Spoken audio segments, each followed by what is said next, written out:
Hello, my name is Abdullah Konte, and I'm here with Skylar Nelson, and this is WINsports. Skylar's our beat reporter for the Washington Commanders, and we're here to talk about the news from today, as well as just what we saw at the game. Obviously, it was a ugly game that we experienced. They did not play very well. They couldn't really get a lot of things going. And unfortunately, coming out of it were some major injuries. We will discuss, obviously, the impact of those guys. But it seems about 5 players that are really what we experience are going to make an impact moving forward. And, they lost Austin Eckler and Dietrich Wise for the season. And then, obviously, for this next game, you have Noah Brown and John Bates unlikely to play. And then you also have Jayden Daniels, which is a big one. Which is just kind of up in the air. So, Skylar, what's your take? Do you have any quick comments on the game? We'll discuss the game in more detail after the injuries, but do you have anything quick to say about the game? And then, just talk about, the injuries and how do you feel like it's going to impact them moving forward? Yeah, so first I want to start off with the elephant in the room is the injuries. I mean, obviously, Noah Brown, we kind of knew about. John Bates was kind of up and down, but still kind of shocking because, the focus wasn't primarily on him. Yeah. But definitely Austin Eckler was a big one. Definitely because, one, he was the running back. He was the first running back for the first team, and now Bill has to take over that spot. So not only is it a huge spot for Bill to take over as a rookie, but I mean, obviously, the way that he's played, obviously fans have wanted him to be there. But at the same time, we didn't know that it was going to happen like this, right? So, for Austin Eckler, and then we just traded B-Rob off. As much as we say that B-Rob doesn't fit into the scheme, that still kind of leaves that RB room questionable because, C-Rod is still inactive until further notice. Yeah. And then Jeremy McNichols, a guy that's kind of at the bottom of the poll. Necessarily in our heads, but the depth chart doesn't really say that. So it's like, at the same time, there's going to be some issues in that room, and now all the pressure kind of moves towards Bill a little bit until C-Rod kind of gets back into that position. Then Jeremy McNichols, we got to see if he can show up this season. So that's a concern. Yeah, I mean, the first thing is that they did say, I think DQ said that they are pulling up C-Rod, and I think this is a good chance to talk about the fact that they basically signed Chase Edmonds today, who was a running back that played with Cliff. But no, you're right. I mean, it's I wouldn't even. I'm not sure if it's a concern. It's just now we got big eyeballs on the running back room because we've seen McNichols and C-Rod play well, but they play well in role kind of positions in late in games and stuff like that. Bill, I mean, the one of the things we'll talk when we talk more about the game itself is Bill legit got 4 carries in the game. He didn't even really play this last game much at all.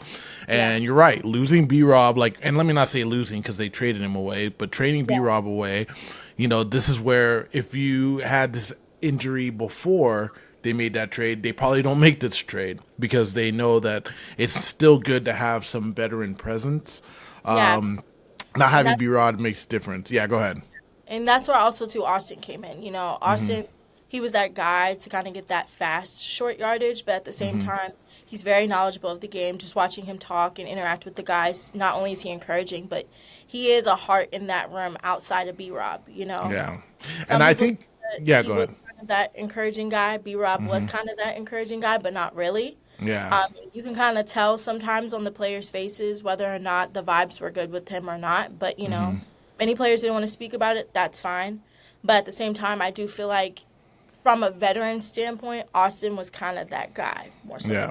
Yeah, no, I think he, it sounded like Bill looked up to him and talked to him a lot. And that's the thing. You need those veteran guys. I think that's where people like Bobby, people like Austin Eckler, these guys in these rooms, it's good to have young talent, but it's also good to have somebody who's been there before and knows how to work and grind it out, So, I think that's and the one big thing I think they're going to lose with Eckler is that he's great in the passing game. That's where he really, really excels, and I think that's kind of why they maybe went with Chase Edmonds. I can't remember how well Chase catches the ball, Yeah. but that's one thing I think they lack because we saw them throw past the Bill. It was way behind him in this last game. Like, I don't know if that was just miscommunication or what, but we really haven't seen Bill like catching a lot of passes. Not to say that he can't, but who else is catching the ball? McNichols maybe a little bit. C-Rod, I don't know how great his hands are, so they need somebody who's going to help in the passing game. But let's talk about like just Jayden really quickly. Yeah. Like, one, do you think he plays? And if he's only like 80%, would you hold him? Would you play him? Like, what's your thoughts on that specifically? Because that's been the kind of the topic of conversation today. I'm kind of mixed with Jayden a little bit because obviously he's a player that always wants to play no matter what. But at the same time, even with him just sitting on the bench, from the type of player that he is, obviously, yes, he is still productive on that bench and he wants to play as much as possible. Yeah. I feel like that would do the Commanders some good, but at the same time, they have some tough competition coming up throughout this season, especially with all these primetime games that we have. I think it's about 5 or 6, Yeah. I believe. So, with the primetime games that are going to be occurring, and then also, too, we got to save him for playoff. You got to think about that. We got to save him for the playoff play and for the wild card play. That's going to be Well, that's if they get there. Because this is where I think, and I think that's the real problem with it is that people will argue you need him to win these games to make the playoffs, right? Like I don't, I'm under the impression that they can win games, especially these next two with Mariota. Like it's not going to be easy, but I Yeah. think it's possible to win these next two with Mariota. I do think that, I think so, I'm too. I'm not. I wouldn't be willing to risk it if he's not feeling like 90 to 95%. I wouldn't risk it. Like that's just my opinion. I know there's some people who are like, yeah, put a knee brace on him, let him go. I mean, Yeah. sure, but I don't think it's worth it. I just don't. I don't think these are games that they can't win without him. Yeah, not And to so compare quarterback, yeah, quarterback circumstances, but I mean, we've seen it with Lamar Jackson. You see it yeah. now with Joe Burrow. Like, preserve these players as much as Yeah, I possible. mean the Joe Burrow thing is huge. Like, look, I mean he's gone for 3 months, and it's a whole different team now. Like without him, Yeah, and like you said, they do have aspirations. They're in the Super Bowl window, and possibly if they can, you know. Scrounge out a couple wins without him, like great. And they were able to win games without him last year. I mean, look, he played like one drive in the Carolina game. Granted, Carolina was horrible last year, but they were able to destroy them. He played in the first half of that Cowboys game at the end of the year. Didn't even play well, and then Mariota came and ended up winning that game for him. So like, it's possible for them to win games without him. I wouldn't risk it. You know what I mean? If he's Jayden, if he's even 60%, he's going to say he wants to yeah, play. he's That's gonna say most. that he's That's good. most competitors. Yeah, that's most competitors. That's Yeah, real. That's real. But but ultimately, like, yeah, man, there's a lot of, like you said, a lot of primetime games, a lot of high level games that they probably would need him more on. That they yeah, should wait and make sure he's right as your yeah. franchise quarterback. You know what I mean? Like, you let's not push that. But But there's some other things too about this game what's that that? kind of sparked my attention. One, I've said this. Candy from Bowie TV Sports said the same thing. What's that? There should have been a kicker competition over the summer. There should have Well, been. okay, we'll get there. We'll get there because, like, basically, when it comes to reviewing the whole game, we're gonna get to that point because Yeah, we there will. is a lot of conversation in regards to, every facet of the game and the kicking thing. We definitely, you're not wrong. I mean, we'll get there. So basically, the next thing, obviously, we don't have to spend so much time on each Yeah, player, but it's clear they're gonna have to make adjustments on the D line because they lost yeah, Wise, who was really good at stopping the run. yeah, I think that one hurts more than people realize. They don't really have a lot of depth at that position. Then there's Noah Brown, who didn't play super well in the last game. I think yeah. that, I think it's just it's a little frustrating, you know what I mean, like the way things happen. But he dropped some few passes, but I think he's a quality player. They did bring up Chris Moore, who made a good catch we talked about last week. Yeah. The receivers need to make a little bit more separation, so we'll get to that eventually. But Noah Brown is a loss, but I think they can get by, at least. Without him at this point, and then they're also losing John Bates possibly for this game, and that's even probably one of the most. Look, he is essential in the run game. So many of these big runs we've seen have been from his blocks. So not having him is very, very worrisome. And maybe not very worrisome, but like just a guy that you don't want to not have. You know what I mean? Like he is a big part of making sure this run game, especially if you're losing a guy like Eckler. I believe that Bill has the potential to do everything that this team needs, but he's still young. We just don't know. We don't know him well enough. So, but my concern with Bates is the fact that now everything kind of, as well as Ertz and like guys like Ertz and Debo are able to bounce back as those like veteran guys and like take over the game or to help score in the game. I feel like with Bates, obviously we talked about that block that he provides as a tight end. Like that's pretty big, and we saw it throughout camp. We saw it throughout, preseason and then now. But the biggest thing is like now that's kind of diminished, and that's going to fall on Ertz just a little bit more. And then with Ben Sinnott, we don't really know how he's going to play in these primetime games as well. Yeah, we don't know how long it's going to last. Like, it could be that he's just gone for a week and then he'll come back for the Atlanta game. But ultimately, Sinnott, people have been waiting for Sinnott to really shine. And I don't know how well he is as a blocker. And I think that's the thing. It's like, Bates is known as a blocker. Yeah, he can make some catches here and there. But, like, can anybody improve as a blocker for them in the tight end room? Because I will say I watched all 22s. Ertz did not have a great game blocking. He didn't. He's very talented at catching the ball, but blocking, he missed blocks. And, it's just maybe not his wheelhouse. That's fine. But, like, for the most part, they still do need that guy who can do that, who can provide that. Because, they love... Yeah, and it's fine. Like, everybody has their role, but when they're doing those bubble screens, those tight screens, like, the run game, like, if you can't block them, it's a whole different vibe. So, and it's very apparent that the Packers were just very, like, just out-physicaled them, right? So, you're hoping that these guys can kind of step up if they are going to. So anyways, look. Let's talk about the game. You know what I mean? Those are the injuries. Like, there's not much we can say about those. We're just waiting to see what's going to happen. We all know that they're all impactful. We wish, Austin Eckler and Dietrich Wise the best when it comes to the recovery. Great players, Absolutely. Great people. Eckler, it's sad because we just don't know if that's like a career ender. And an Achilles injury at the running back position at his age, it's just one that would be really, really hard to come back from. But the guy is very fit. He stays in great shape, so maybe he'll be able to come back and play for this team next year. But I am a little worried about that. But let's talk about the game. So I went obviously to Lambeau.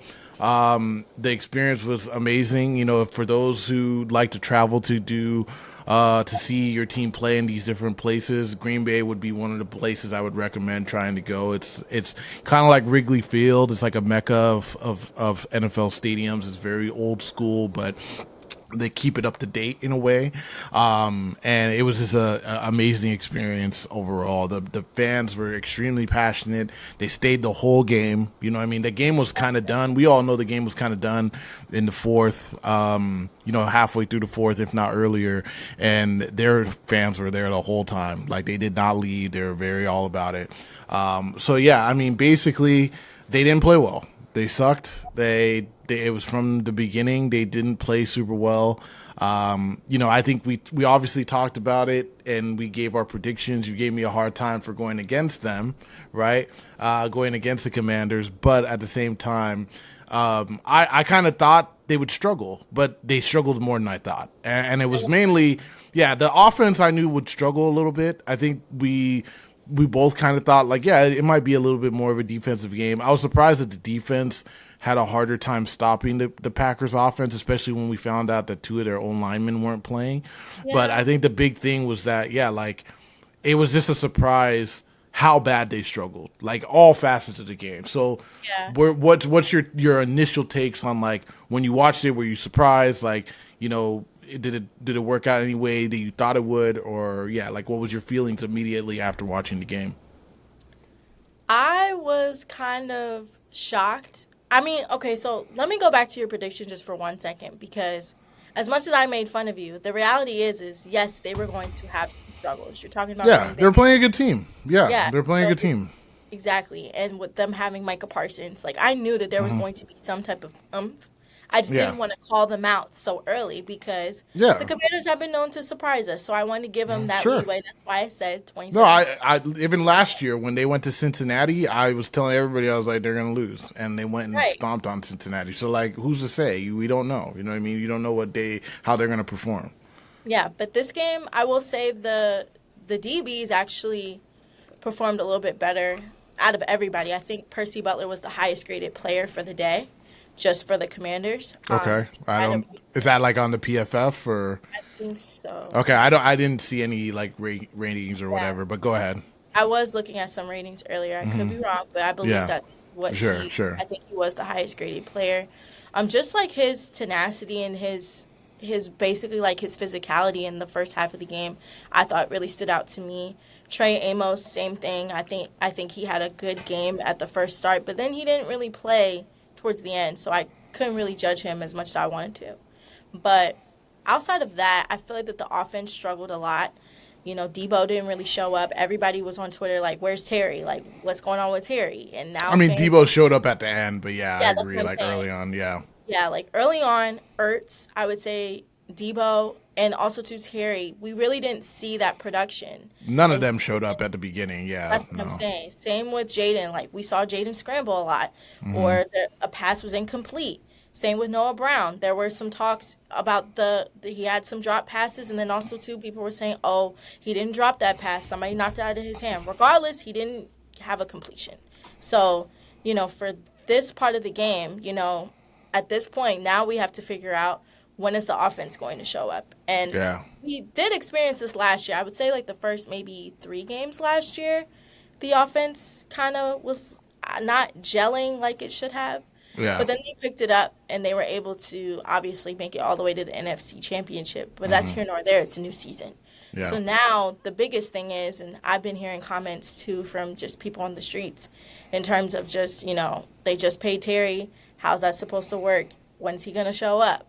That's also a big concern. Yeah. So it's just kind of like, what's happening. Now, Debo and Ertz have been showing up in the end. We saw that in the Giants game, and we also, Ertz kind of showed up in the beginning in the Giants game, but we saw that with Debo where he would show up in the second half, even after everything that's occurred, which I think that's going to be kind of the revelation for the offense moving forward is maybe Debo and Ertz will carry that over with Jayden. And hopefully, that kind of speaks relevance. Hopefully Terry can join them further down. But, there have been some concerns about the offensive production, and we've seen it in both games now. Yeah.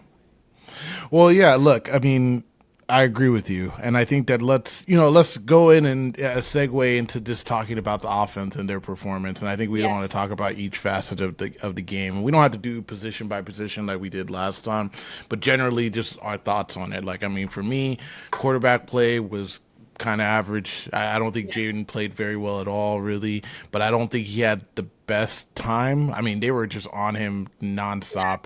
But I also think the play calling wasn't great. I felt like there was just so much short passes. Like they were trying to like set up some of the longer things, which it's just like, man, they weren't really having that success. I thought not playing Bill a lot was weird because, I mean, Yeah. Bill got like 4 carries, and then even in the second half, like he didn't play that much. So it was just kind of odd that Bill, after having so much success in the first game, didn't really play much in this game. And also, the fact that like, yeah, I mean, he just looked more Yeah. explosive than any other running back that we had out there, or excuse me, that they had out there. Like it was just surprising, right? Yeah. I thought the receivers really did not get separation at all. It just no one looked good. I mean, the O lineman like struggled, and this is where is this about a team that sucked? Maybe. Is it a team? Is it about a team that had only 3 to 4 days to prepare? Maybe. Is it also maybe because the team that they played is really good?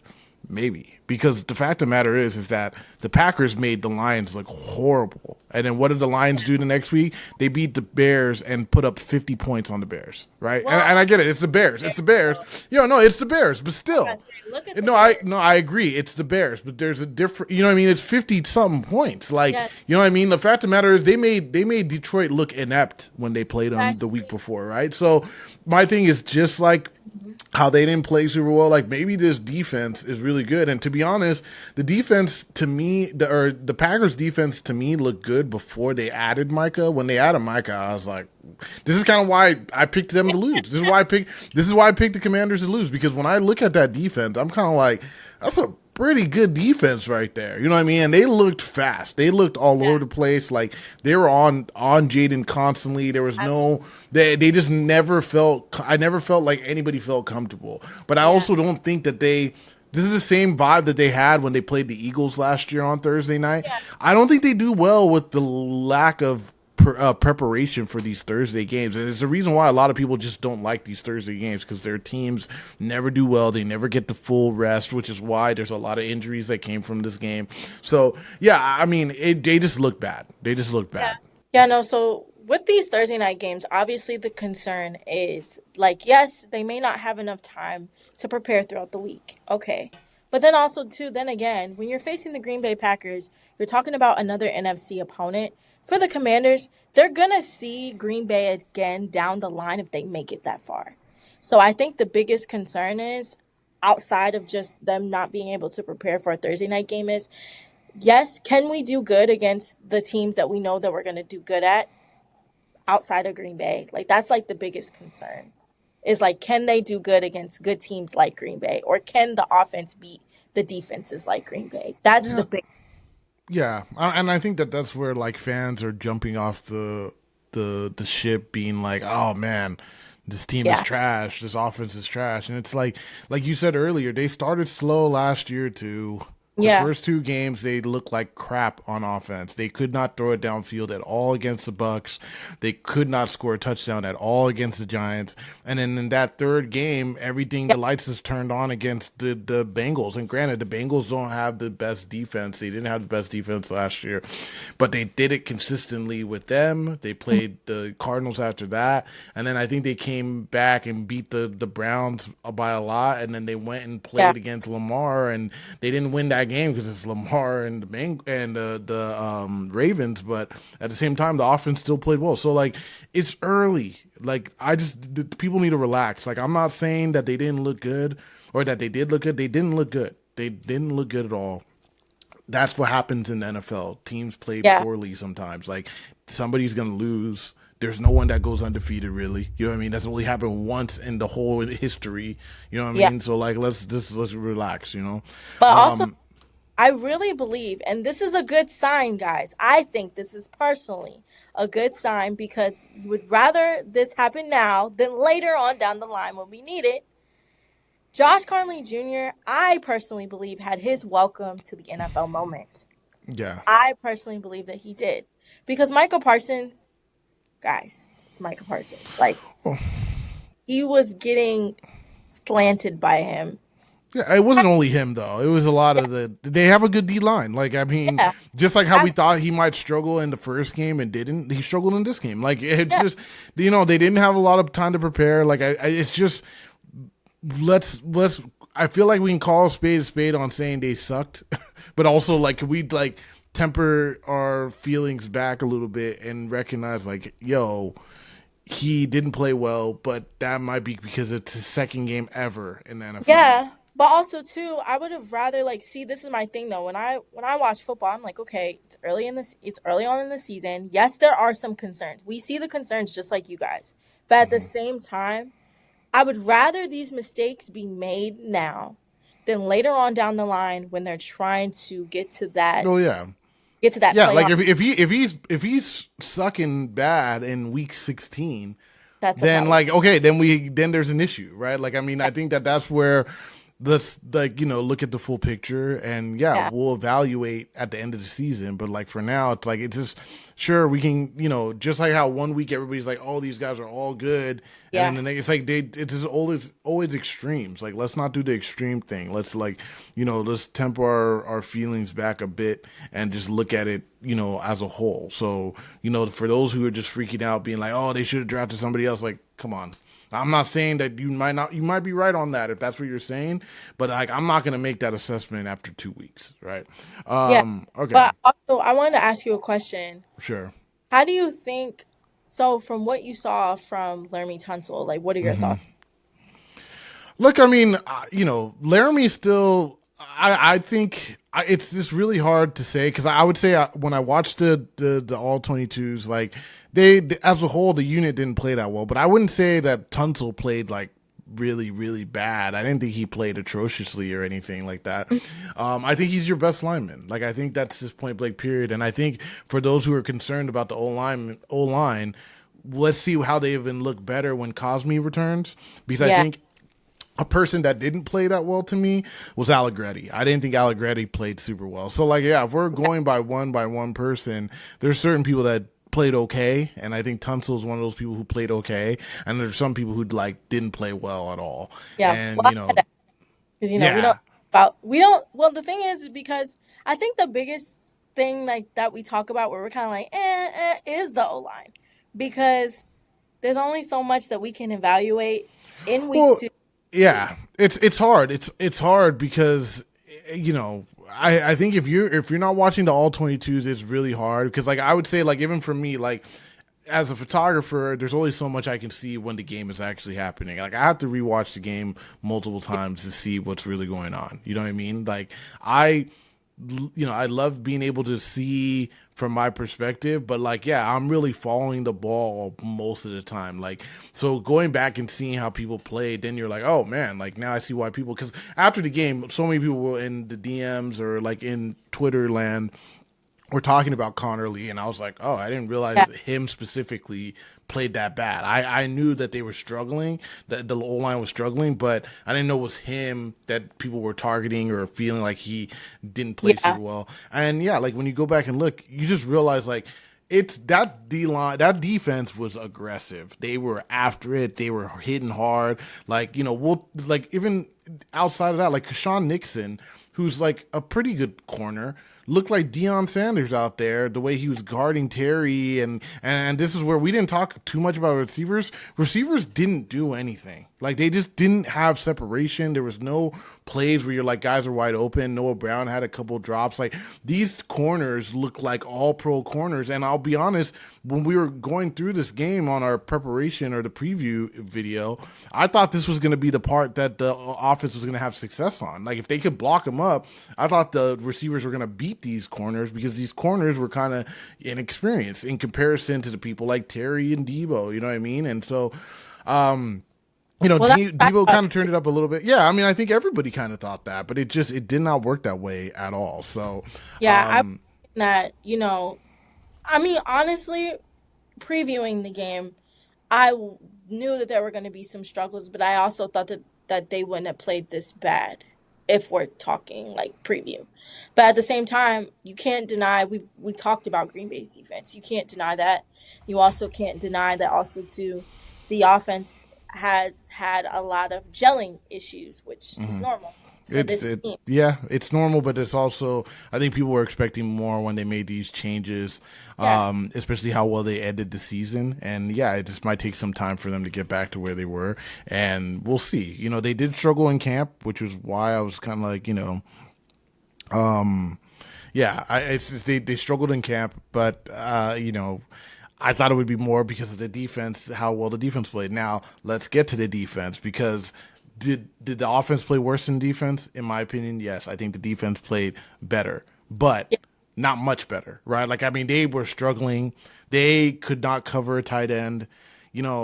I like Lattimore might be one of my favorite players that I've covered, but he has not played well in big games this season, and it's sad because like I think he's very talented. I just think that maybe they traded for him like maybe a year or two late. You know what I mean? Because he just hasn't performed at the level that I know that we've seen him play. You know, when he came here playing for the Saints against the Commanders, I told you this last time we talked, like there's always a player on the other team that shines. I remember when they played him, I was like, yo, that guy is a freak.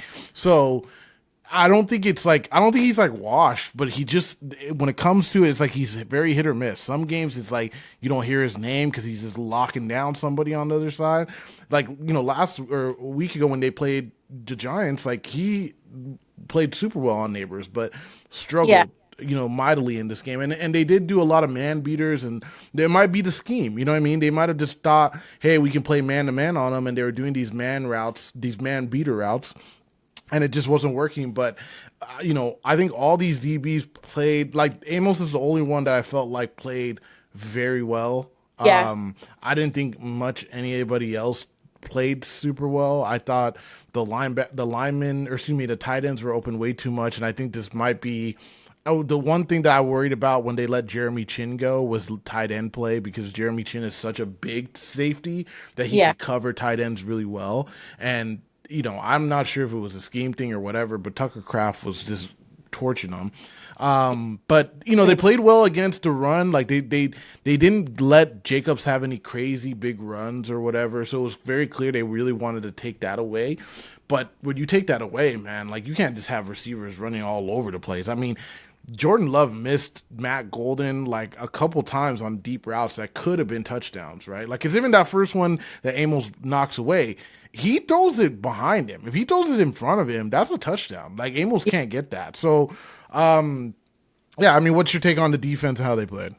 Yeah, no, Trey Amos, I had mentioned this before in the beginning of the podcast. I think he had a great game. Obviously, okay, so when I was watching the game, did they take him out kind of a little bit in the second half? You said something earlier about that. I honestly don't remember seeing him come out like that. But like, to be honest, at the end of the game, I'm just like, I think look, even as a photographer, like I know the vibe of the game, and like, I don't really have rooting interest. Like I'm just kind of there to take the pictures, and which is why some people are surprised that like I showed off the Packers. Like I'm gonna show them when they look bad too. Like I'm not hiding away from that. Like I'm not like even last year, every time they lost, like I would show pictures of them losing because I'm here to tell the story of the game. Yeah. And so.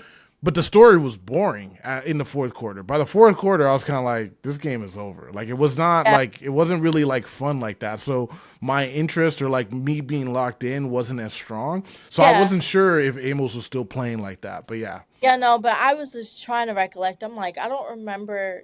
I feel like he was, but then I also feel like that they were preserving him. So Sure. I have to go watch that. But honestly, in the first half, he had a really good game, pretty solid. Yeah. Obviously, we're gonna get more into special teams too. But I think Percy kind of made a small case on special teams, just a little bit for himself. But obviously, outside of that, yes, the D line did play better than the O line for the Commanders, but there's still a lot more. There's still a lot of work that needs to be done on both ends of the ball.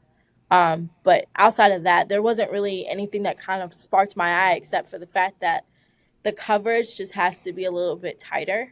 But outside of that, it wasn't like, oh my gosh, like they weren't like abysmal. Like the offense was just bad. Like they couldn't do anything. Whereas the defense was like the only part of the team that was kind of holding them in the game. Like they were playing hard, they were keeping it close. Like there were plays that the Packers missed on that could have made the score worse.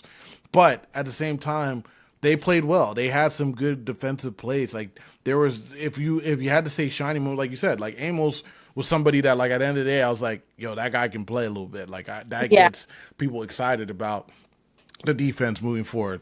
It is concerning them losing Wise, because Wise was a guy that I felt like was going to be a big, part of this defense when it comes to stopping the run. But it's clear they went into this game being like, hey, if we can stop Josh Jacobs and the run game, we have a better shot to win. But them doing that, they started to get torched by other guys. I mean, Dontavian Wicks was catching a lot of passes. Like we talked about Tucker Kraft already. Like there was just not enough great play from the DBs or the back end, and there might have been more pressure on them because if you are trying to stop the run, you might be playing man more because you want to make sure you have more people in the box. I don't know, but I would say that like if the offense got like a D score, like the defense got like a C, like they weren't great, but they weren't like horrible either. Like they were just kind of meh. You know what I mean? Like very just in the middle. I'm shocked. I thought Abdullah was going to give the defense an F and the No, offense, no, no. the If offense an F, and the defense a D. That's what I thought. I mean, no, look, I mean, because the thing is that like, I also think that because you're right, I'm a critic, I'm a harsh grader when it comes to all this. Like, I'm very Yeah, much like, if it's not perfect, I'm gonna mention it. But I do think that they played a good team. I really do think that people forget that because people want to be like, oh, they got crushed. They went to Green Bay on a yeah. Thursday night, On a played Thursday against Micah Parsons. Like, what at are we Lambeau doing Field. here? Yeah, I mean, and honestly, being there, like, this is where like my experience being in stadiums. Some stadiums mean different. Like when I went to Arizona last year, they don't really got like that strong of like a home field advantage. Like you're just kind of like chilling, people are just having fun, whatever. Yeah. This place was like, yo, these were ride or die like fans. They were all about it. They were very locked in. So it's not an easy place to play. You know what I mean? There's a reason why this team has had a lot of success. There's a reason why the Commanders have not won in Lambeau since 1988. That was the year I was born. You know what I'm saying? Like that was a long time ago. Not to show my age, but like, it was a long time ago. You know what I'm saying? So, yeah, it's in ancient years. You know what I mean? It's a long time. But anyways, so it wasn't an easy feat. It was going to be hard for them to do in the first place. And I think that as we see the season progress, we might Yeah. recognize like, yo, this team might actually be okay.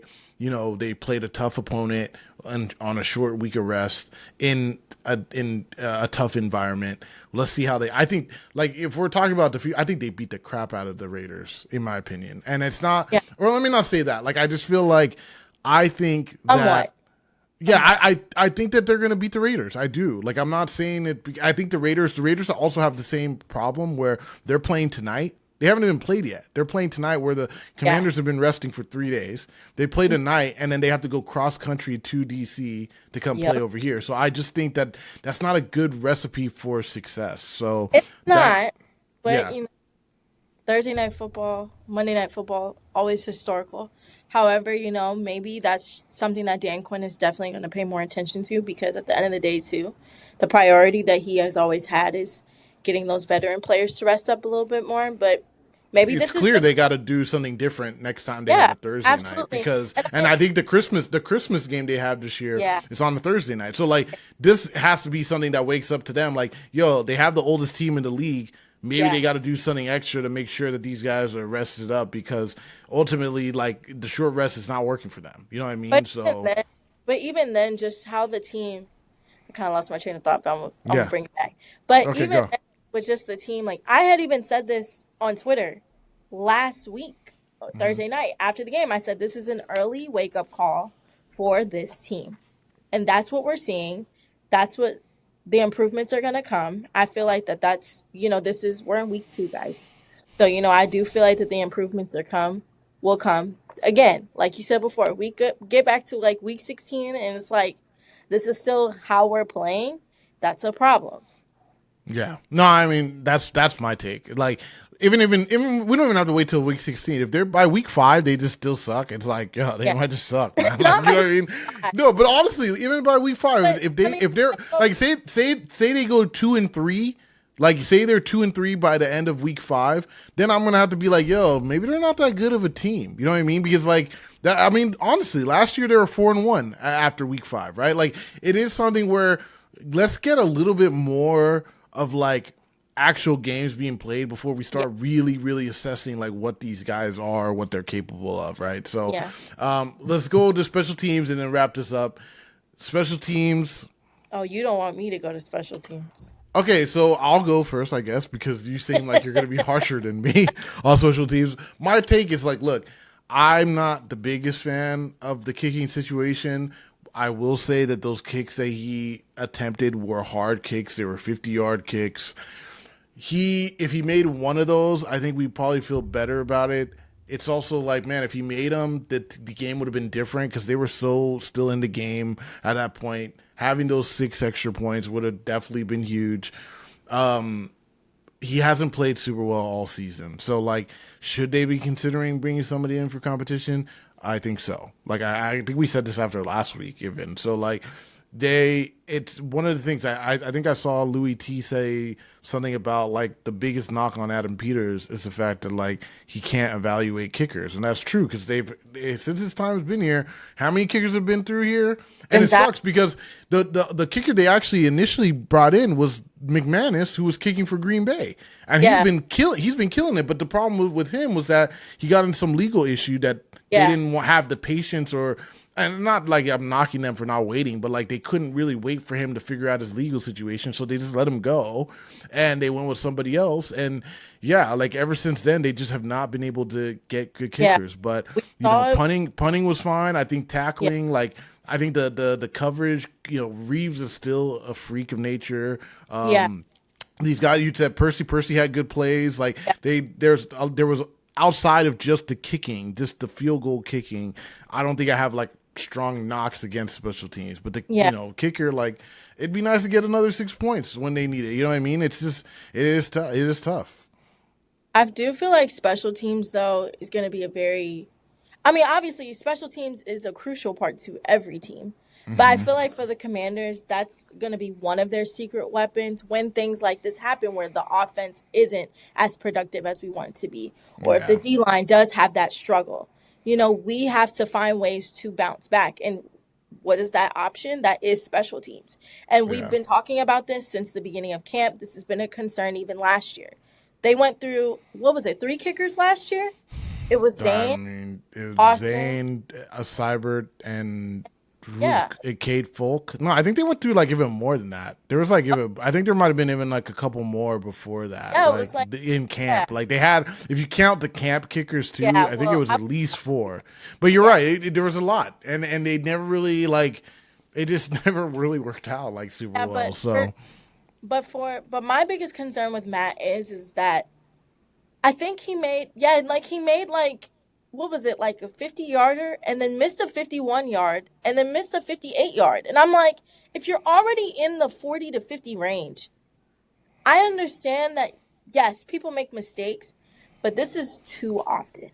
And we saw this early season, and it's too often to the point where if they really, for example, obviously, last year they were a 4th down team. But obviously, if for some reason on 4th down they just want to just kick it, Matt has to be ready. I'm sorry, he does. In these types of situations, he just has to be ready. And they're harder kicks. Like 50-yarders are harder kicks, but we're seeing more and more of these kickers make them. Like, I mean, Dallas's kicker made a 64-yarder yesterday. Absolutely. So, and I'm granted, we're not comparing him to Aubrey. Like, we're not. There's different levels of how good these kickers are, but he needs to make some. Like, you need to make some clutch ones, right? Like, I think if he made one of those 2 kicks on Thursday, like obviously people would still be talking a little bit, but not as much as they are now. It just kind of after the second one, it's like, and I'm gonna keep it real. Like when I'm shooting, the I'm not looking at the kick. I'm just looking at the players and trying to take their pictures of them reacting to the kick. And I kind of just was like, this guy ain't gonna make it. And I felt that way for both of the ones that he missed. And I felt bad that that's my feeling, but I was already locked in on the Packers players just in case they do the whole, no good symbol and stuff, because I just didn't feel confident he was going to make them. And he didn't. And so it's like, I think that's where we'd like that to switch around. I love the fact that he was accountable. Like, he took accountability for his misses, and I think he recognized, like, he has to be better, and that's where I think that's why they're rocking with him still. But something has to give because they do need those points. Like, they do when you're playing a tough team on the road. Like, let's be real. Those 6 points could have changed the dynamic of the game because it's about momentum, right? Like when you get some points, you're like, okay, we got points on that drive. You know what I mean? Like we're doing okay. Like we're catching up a little bit, like slowly. When you miss it, it's like demoralizing. You're like, oh man, we did all that. We moved the ball. We couldn't move really at all, but we at least got the ball downfield long enough to make a kick, and we miss it too. Like it's just not working tonight. Like that's where you just lose the energy of like, yo, we have a chance to win this. So, could they look into a kicker? I wouldn't be surprised if they do. I think it sounds like they're still rocking with him though. Yeah, I mean, but this is my thing. And see, my prediction was close, except it didn't tie it and go into overtime. Yeah. So like First of all, you can't. There's two things. You cannot say your prediction was close, considering what was the final score. What was the final? 27-18. I said 20-27 overtime. The only thing is the Commanders did not get 27 and go into overtime. I thought you said it was going to be 26-26 tie, and that they were going to go into overtime and they're going to win. We'll run it back. We'll find it. Either way, you give me like 3 answers every time anyway. So like, of course you were close on one of them. Because I have different. See, when I do analysis for games, yeah. Now if you ask my friends, like I'll give straight predictions. But for things like this, I'm still in the mindset of like, because I've been studying this team for 2 years now, I'm kind of like, this could happen. Or wait, no, this could happen. Or wait, no, I get that. That's the real reason why it's hard to make one. That's why I'm making you do one, because ultimately you got to just try to. Yeah, no, I get it. No, I'm telling you, I would say who was closer. I was closer, and it was not because of the actual score. It's because I predicted. Huh? What was your predicting? I think I said 17-14 Packers. No. No, I'm closer because I predicted how the game was gonna be like, and it was gonna be close. ugly. No, comment down below. I think we were both close. Nah, I actually picked a winner. That gives me more points. I picked the actual winner. So we'll see. Anyways, I think we were 50-50 because fair. We were both wrong. But yeah, pretty much. But I mean, we were both close to what transpired. Just not yeah, well, I think we both were surprised they looked that bad. I think we just thought that even if they lose, or even if they even if it was a tough game, like it was going to be a tough, close game, and it just really wasn't. It was the Packers game, the whole game. They never felt comfortable. That being said, I don't think that's going to. I just don't think that they're a bad team. Yeah, I can't put a bad team label on this team. They've had bad games last year. They look horrible against the Cowboys halfway through the season last year. Like, there's games you're going to just suck in certain games. And when you're playing a team that's looked that good in 2 weeks at their home on a Thursday night, you know what I mean? Like, if they didn't play super well, it's not the end of the world. It's like, it would make more sense if they lost to the, Dolphins, who look horrible at home, you know what I mean, by 30 or something. That would be like, what the heck? You know what I mean? Like, those are the times where it's like... That's what we say is concerning. You know what I'm saying? Like last time, remember when they lost to the Bears, like 2 years ago on another Thursday night, but they lost to the Bears, but that time, at least it wasn't Dan Quinn or anybody, it was the whole old regime around Reveiw. That game, when they got destroyed by the Bears on Thursday night by like 20-something, that day, I was like, what the heck is this, what's right? going... That was bad. Yeah. This is not that bad. This is like, okay, they sucked. It wasn't a great game. Let's see what they do against the Raiders. So, again, the biggest concern is, and I'll say this and I'll go back to special teams, but the biggest concern is I think fans got a little rattled and people got a little rattled because, down the line, this is a team that you're going to see again. I don't think Green Bay's going to have a bad season. Well, we don't know if we're going to see them. Yeah. We think they, like, I feel like the way they played the Bucks last year and then had to play the Bucks again in the playoffs is possible in this situation, but we don't know for sure. Like, one of the positives is that Michael Parsons is not in this division anymore, because as you can see, that guy is a freak of nature. So Jerry sending him off to Green Bay, like, I think the Commanders fans wish he would have got sent to the AFC so they don't have to see him really, like, ever. But the fact that they only have to see him if they make it to the playoffs is like a positive, instead of having to see him twice a year every year. So, Without the division, still in the conference, but yeah, exactly. Deal with it. Well, you'll deal with it if they got to deal with it in the playoffs. That's fine. At least they Yeah. don't got to deal with it trying to get to the playoffs. So, Yeah. I am a little worried that they just made the Packers just really, really, really good to the point where they're gonna be Super Bowl. Like, I mean, they're a Super Bowl threat at this point. But Yeah, we'll but see. We'll see what happens. Things changed. The way they got destroyed by Tampa Bay early last year and then went back and they were a completely different team can happen this year too. Anyways, you wanted to add one more thing? I'll let you do the last thing before we let yeah. this go. But I wanted to say in terms of special teams real quick, and then we'll end it here. Yeah. But for special teams, I think one of the things that I was looking for Adam Peters to do was to just have a have a kicking competition. That was what I was looking for him to do Mm-hmm. over camp, just so that we could see it. You didn't have to sign them, like for real, for real. They didn't have to make the roster. I just wanted to see what we were expecting to look at, who was going to be better. This could have challenged Matt Gay to kick as far as possible, make a record. We don't know, but like the biggest thing for me is I wanted to see a competition. That's just me, and I'm sure other people could say the same. But I wanted to see a competition because I've noticed that with this team, when you bring somebody in or switch somebody out, trade somebody off, there's always the competition always rises to the occasion. And I feel like Mm-hmm. players, they get fueled by that, the momentum picks up. I feel like that's how this team has been gelling so far, even with my time of reporting them. So I do feel like, it would have been good to kind of see that. I feel like we didn't really get that chance with Austin and Gonzalez. And I feel like, too, like there were also some injuries in between and they missed some games as well. So that was another big thing with those kickers. But I feel like for Matt, it's a little bit different because everybody was like, okay, new start, new kicker, let's see what's going on now. Yeah, But I think they just thought he was gonna come in and dominate. Like, I think they really, because I was surprised they didn't bring Cyber or Gonzalez to come back and compete. yeah. And the fact that they just signed Matt Gay was kind of like, oh, this is our guy. He's good. This is our guy. And I think that's why they're still rocking with him, even now after the whole training camp of not playing so well, 2 games not playing. I mean, if he has another bad game, there's going to be some real issues here. But ultimately, like, it's just, I think they just felt like that was their guy. Maybe they like him a lot. Maybe there's something about him that they just feel strongly about. Maybe they just feel like he's in a little bit of a rut and he's going to turn around. He can be I a don't know, great but guy.